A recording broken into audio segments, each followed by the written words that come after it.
अस्सलाम वालेकुम स्टूडेंट्स, मैं हूं अहमद वकास, आपका फिजिक्स टीचर और वेलकम करता हूं आपको अपने यूट्यूब चैनल फिजिक्स एक्सपेंशन पर।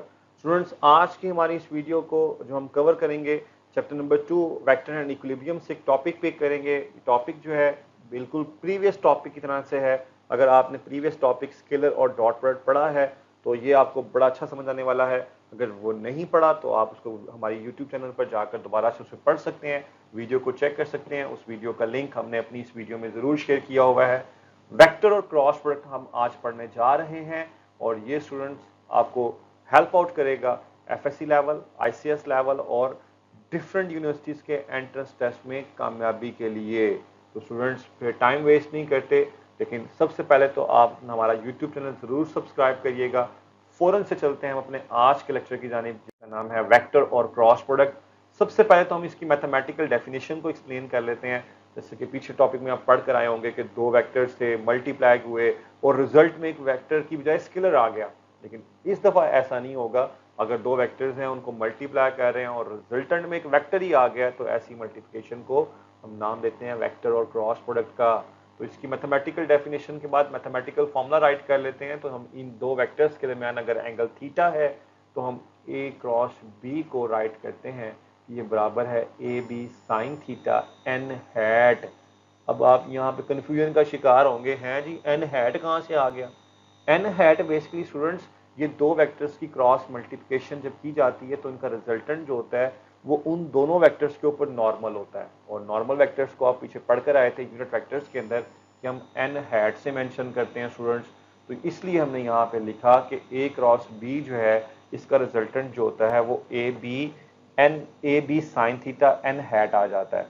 स्टूडेंट, इसी से नेक्स्ट अगर हम यहाँ पे बात करें एन वेक्टर को डिस्क्राइब करने के बाद हमने कहा एक्सप्लेनेशन पे चलते हैं। एक्सप्लेनेशन जो है ये आपके पास हमने कुछ यूं डिफाइन की कि दो वेक्टर्स अगेन एंगल थीटा बना रहे थे और इनका रिजल्टेंट जब फाइंड किया तो मैग्नीट्यूड की बात की तो ए क्रॉस बी की मैग्नीट्यूड जो है वो magnitude of a into perpendicular component of b along a. Student, perpendicular component के बारे में प्रीवियस टॉपिक बता चुका था कि वेक्टर्स के दो कंपोनेंट्स होते हैं, एक बी कॉस थीटा, एक बी साइन थीटा। अगर बी कॉस थीटा की बात की जाए तो वो वेक्टर के अलोंग होता है और जो परपेंडिकुलर कंपोनेंट होता है उसको हम बी साइन थीटा से राइट करते हैं। तो स्टूडेंट अब लिखने की बारी है बी साइन थीटा को।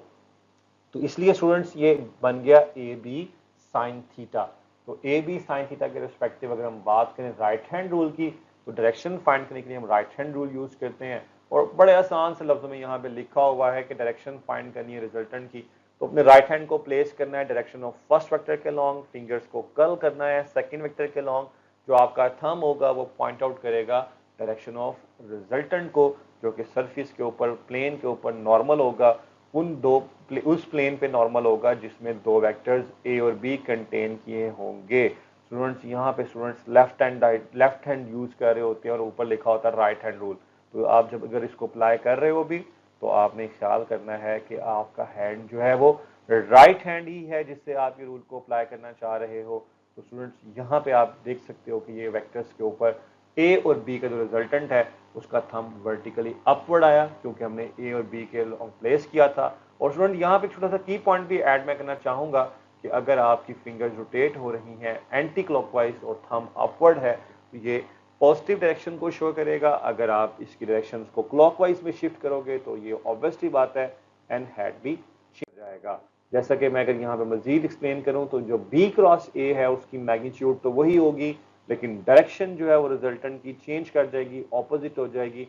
और फिर फाइनली कंक्लूजन से पहले हम एग्जांपल्स लिख लेते हैं। एग्जांपल्स में मैंने कहा कि torque is a good example, और भी बहुत सारी हैं। एंगुलर मोमेंटम है, force on a moving charge है, force on a current carrying conductor है। ये चार एग्जांपल्स यहाँ पे राइट कर सकते हैं। मैंने सिर्फ दो लिखी हैं क्योंकि ये पार्ट 1 के स्टूडेंट्स के लिए भी है, तो पार्ट 1 के स्टूडेंट्स ने भी force on a moving charge नहीं पढ़ी। स्टूडेंट्स, नेक्स्ट चलते हैं कैरेक्टरिस्टिक्स की जानिब। तो कैरेक्टरिस्टिक्स में सबसे पहली कैरेक्टरिस्टिक्स तो यही साबित हो गई कि ए क्रॉस बी का आंसर बराबर आता है minus a b sine theta n hat, मतलब a cross b is equal to minus b cross a. Magnitude wise बराबर होते हैं स्टूडेंट्स। फिर दोबारा क्लियर करूंगा कि मैग्नीट्यूड में कोई फर्क नहीं आता, डायरेक्शंस में फर्क आता है। वेक्टर्स हैं तो वेक्टर्स डायरेक्शंस में इक्वल नहीं तो वेक्टर्स इक्वल नहीं। It's mean a cross b is not equal to b cross a, hence this shows that कि vector product is non commutative. Student पहला डिफरेंस क्रिएट हो गया स्केलर प्रोडक्ट में। Scalar product जो था वो कॉमोटेटिव था, लेकिन वेक्टर प्रोडक्ट जो है वो नॉन कॉमोटेटिव आ गया। स्टूडेंट इसी से नेक्स्ट हमारे पास सेकंड कैरेक्टरिस्टिक्स चलते हैं।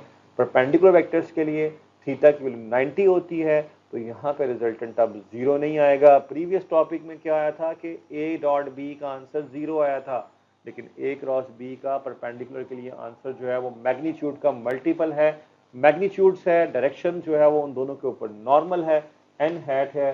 इस तरह से यहाँ पे आपने इसको राइट भी कर दिया। आसान लफ्जों में लाहौर बोर्ड की एफएससी के एग्जाम्स के लिए, आईसीएस के एग्जाम्स के लिए आपको थ्योरी भी राइट करनी पड़ती है, तो आपने थ्योरी भी राइट कर दी। स्टूडेंट्स अगर मैं इसी में फर्दर बात करूं, आई क्रॉस जे तो के हैट, जे क्रॉस के तो आई हैट, के क्रॉस आई तो फिर जे हैट।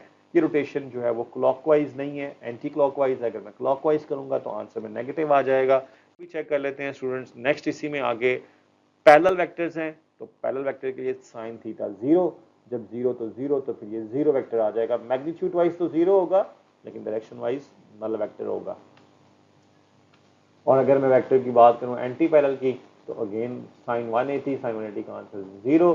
जल्दी से स्टूडेंट्स टाइम वेस्ट किए बिना इसको फौरन से कवर कर लेते हैं कि अगर दो वेक्टर्स एंटी पैरेलल हैं तो उनके क्रॉस प्रोडक्ट का आंसर 0 वेक्टर आता है, मतलब मैग्नीट्यूड वाइज 0 आता है।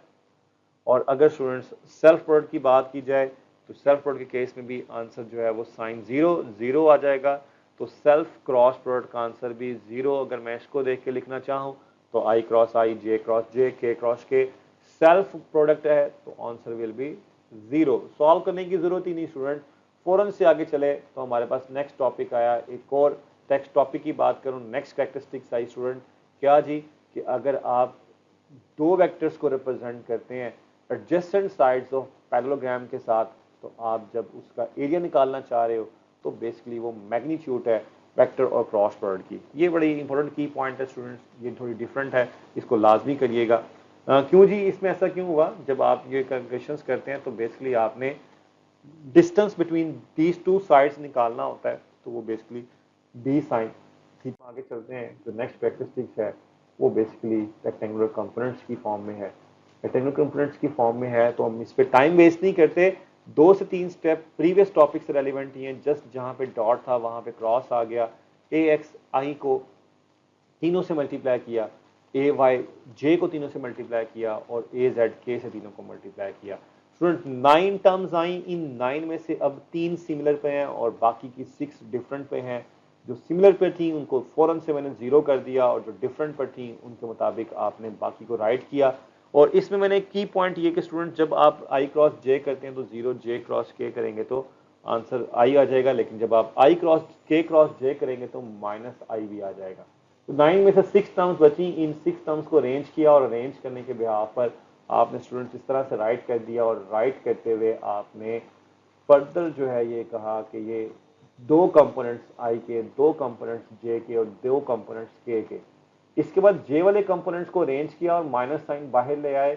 अब आप मुझसे पूछेंगे सर ऐसा क्यों किया आपने, तो आप ऑब्वियस सी बात है, जब आप यहाँ पे अल्फाबेट्स की बात करेंगे तो आई वाले कंपोनेंट्स में तो वाई जी वाई था, जे वाले कंपोनेंट्स में जी एक्स जी आया था, तो उसको भी हमने सीक्वेंस में ले आए एक्स जी एक्स। ये इक्वेशन ए क्रॉस बी की आ गई, और फौरन से फिर आपने डिटर्मिनेंट्स की फॉर्म में लिखा। तो ये डिटर्मिनेंट्स अगर 3/3 का मैट्रिक्स हो तो आप इस तरह से राइट करते हैं। तो इस बिहाफ पर तो हम लिख सकते हैं कि ए क्रॉस बी कैलकुलेट करना हो तो आई जे के रिस्पेक्टिव आप एक मैट्रिसेस बनाएं। वो मैट्रिसेस जो है वो आपके रिजल्टेंट वेक्टर को शो करेगा, ए क्रॉस बी के रिजल्टेंट को शो करेगा, और वो रिजल्टेंट कंपोनेंट्स की फॉर्म में आ जाएगा।